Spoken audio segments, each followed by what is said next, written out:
In a panic, she drove her knee hard 3 times in a row, straight into Phuc's stomach. He groaned in pain, clutching his abdomen as he collapsed to the floor. Dieuhan suddenly returned to Uyen's house, only to be subdued by the thug. Hello, everyone. Today we continue the heart-wrenching and challenging journey of Dieuhan, a single mother on a quest to find her roots, to find her birth parents while facing difficult choices, emotional turmoil, and lurking dangers.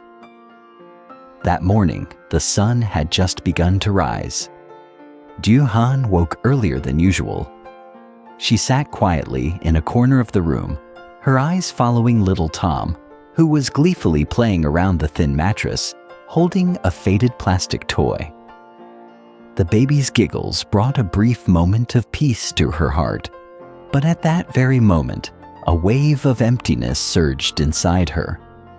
She didn't know what to do anymore. Should she stay here or return to Jack Lack as originally planned? In recent days, she had hoped, been disappointed, and then clung to a flicker of fragile hope. In the end, she decided to return, taking a step back to see things more clearly. She carefully packed her belongings. The old basket, the most valuable thing she had managed to keep after years of drifting, had a torn handle without her noticing. Han grabbed a piece of nylon string and tied it back together with her calloused hands. Everything was ready. When she went down to the kitchen, she saw Uyen busy washing vegetables, preparing breakfast. The air suddenly grew heavy as Han gently spoke her goodbye. Uyen, I really have to go. Staying any longer will just make me more anxious. Once there's news, I'll come back. But for now, I need to go take care of Tom. Uyen looked up, her face filled with reluctance. Han, how about staying until after breakfast? Han smiled, a bittersweet smile full of both regret and determination. I can't. If I don't leave now, I'll miss the trip. They looked at each other, saying nothing. Only the steady drip of water from the old faucet into the basin broke the silence. Uyen stepped forward and embraced Han, a tight, warm hug. Take care of yourself. If there's any news, tell me right away, okay? I promise. And you, be careful. If anything goes wrong, call the police immediately. Don't carry everything alone, got it? Uyen nodded, her eyes tinged with worry. An ominous feeling crept over her, as if something terrible was about to happen. But she said nothing. She just stood silently, watching as Han slung the basket over her shoulder, picked up little Tom, and walked away. Uyen walked her to the gate and waved goodbye. A lingering sense of unease stirred within her. Han walked slowly but firmly. Uyen stood there for a long while until her friend's silhouette disappeared behind the bamboo grove. On the village path, still damp with early morning dew, she slowly walked hand in hand with little Tom, her son, her whole world moving forward through the fresh air that somehow felt heavy with emotion. She had walked this road before, but today it felt different. Today, every step tightened her heart, filled with memories of home, of the days she had shared with Uyen.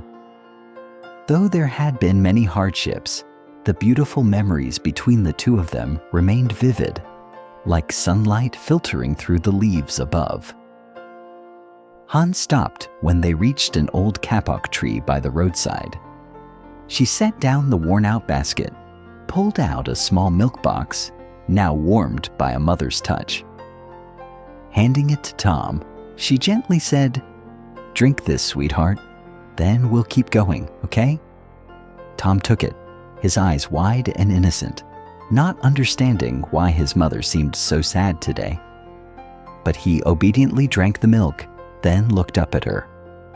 Han smiled, though the corners of her eyes were stinging.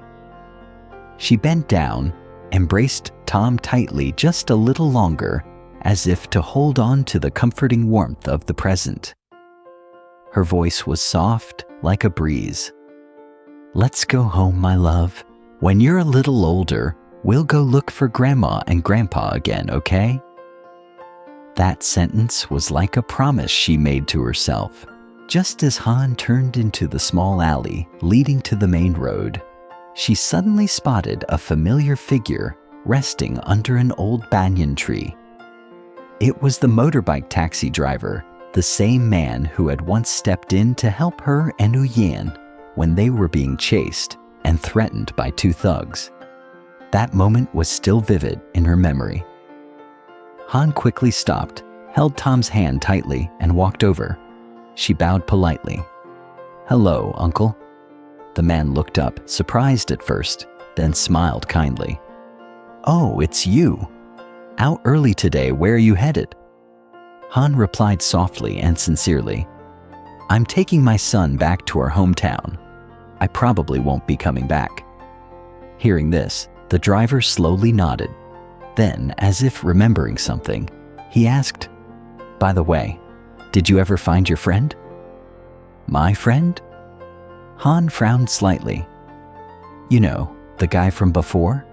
He said he knew you. He came all the way here looking for you." Han's brows knit. She couldn't recall anyone who said they would come find her. "I don't think I have any friend like that, Uncle." The man scratched his head and gave an awkward chuckle. "Then I must have been tricked. That guy took my motorbike taxi and never paid. Said he knew you and was looking for you. He even said he came from Jacklak." Han froze. Her eyes widened. "Uncle, Jacklak is my hometown. Do you remember his name?" "He said it was Than, or maybe Than, something like that." Han gripped Tom's hand tightly. She knew exactly who it was. "Yes, that's Than. He really is my friend, Uncle. He's someone very important to me. I can't believe he came all the way here to find me."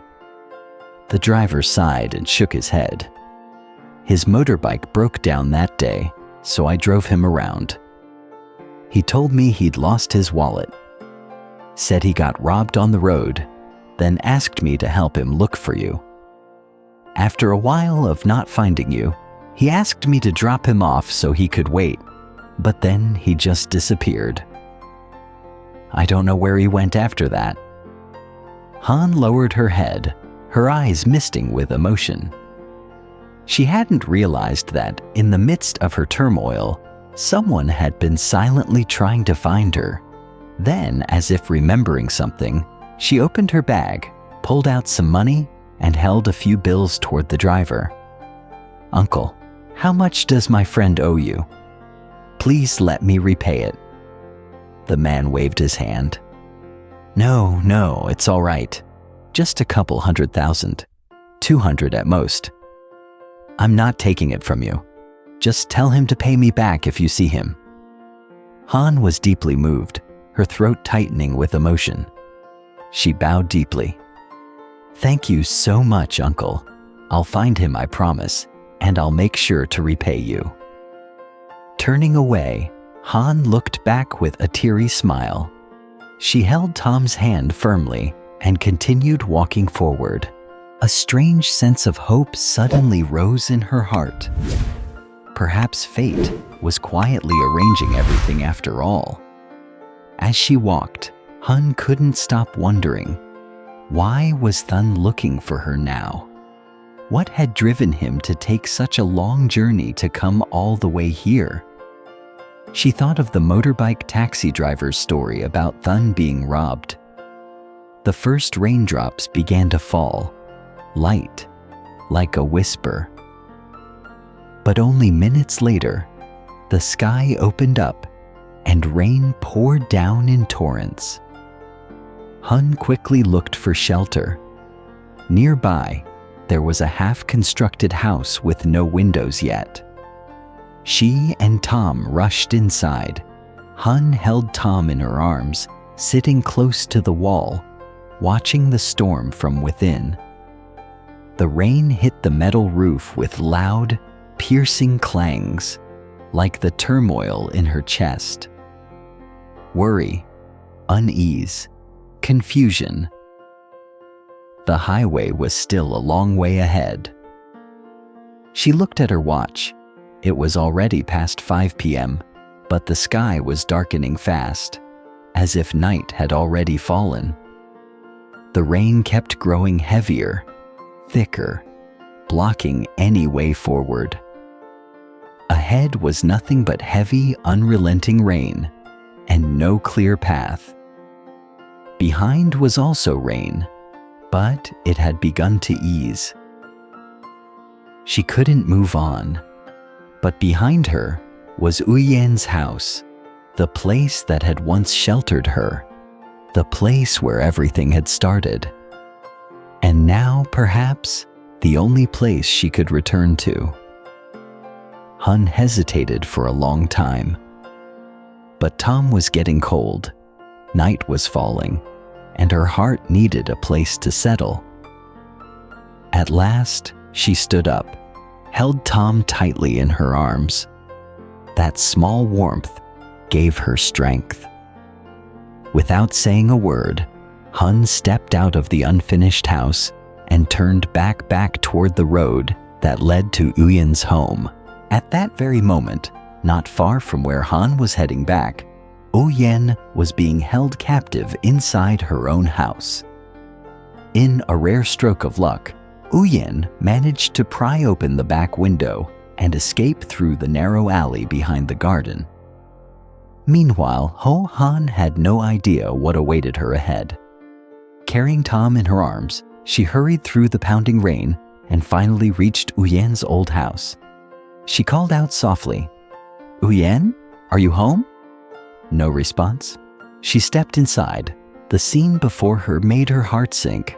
Furniture scattered, broken dishes all over the floor, and strange muddy footprints staining the tiles. "Uyen, are you in here?" Han began to worry. She rushed toward the bedroom where Uyen usually stayed, calling as she went, "Uyen, answer me." Still, no reply. Just as her hand touched the door handle, a rough hand suddenly yanked her hair from behind. "You little witch, where's Uyen?" It was Fook, one of the two thugs who had broken into Uyen's house. Han screamed in fear. She had no idea what was going on. I don't know. I don't know where Uyen is." She struggled, trying to break free, hoping someone might hear her. But Fook quickly covered her mouth and dragged her backward. In sheer panic, she drove her knee upward, hard, 3 times straight into his stomach. He cried out in pain, clutching his belly and collapsing to the floor. Without a second thought, Han bolted deeper into the house, grabbed Tom, and slammed the door shut behind them, locking it tight. The door shook violently under his pounding fists, his furious screams piercing through the rain. "You think you can hide? Open this door." Han held Tom tightly in her arms, her heart racing.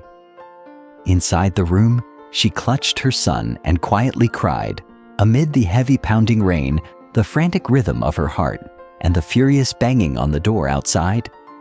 She could do only one thing: hold her child close and pray that someone would come to save them. Will Han and Tom escape from Fook's cruel grip? Will Uyen return in time to save her friend? And where is Than in the middle of this fateful storm? The escape, the reunion, and the truth behind the mysterious curtain will continue in the next episode. Trong cơn hoảng loạn, cô tung đầu gối lên thật mạnh, liên tiếp 3 cái, nhắm thẳng vào bụng Phúc. Hắn rên lên đau lớn, ôm bụng lăn ra sàn, không chần chừ. Hân vùng chạy vào trong nhà, kéo Tôm lại, rồi lao đến đóng sập cửa, chốt lại thật chặt. Tiếng đập cửa vang lên ầm ầm phía ngoài, xen lẫn tiếng hét điên cuồng của tên Phúc. "Mày nghĩ mày trốn được hả? Mở cửa ra!" Hân ôm chặt Tôm vào lòng, trái tim đập loạn. Trong căn phòng, Hân ôm con trai mình, lặng lẽ bật khóc. Giữa tiếng mưa rơi nặng hạt, tiếng tim đập nhanh trong lồng ngực, tiếng đập cửa đầy giận dữ và đe dọa, cô chỉ có thể làm một việc duy nhất: giữ chặt con và cầu mong sẽ có người tới giúp cô. Hân và Tôm liệu có thể trốn thoát khỏi bàn tay tàn ác của tên Phúc? Uyên có kịp quay về cứu bạn mình? Và Thành đang ở đâu giữa cơn bão định mệnh này? Cuộc trốn chạy, hội ngộ và sự thật phía sau tấm màn bí ẩn sẽ tiếp tục trong phần sau.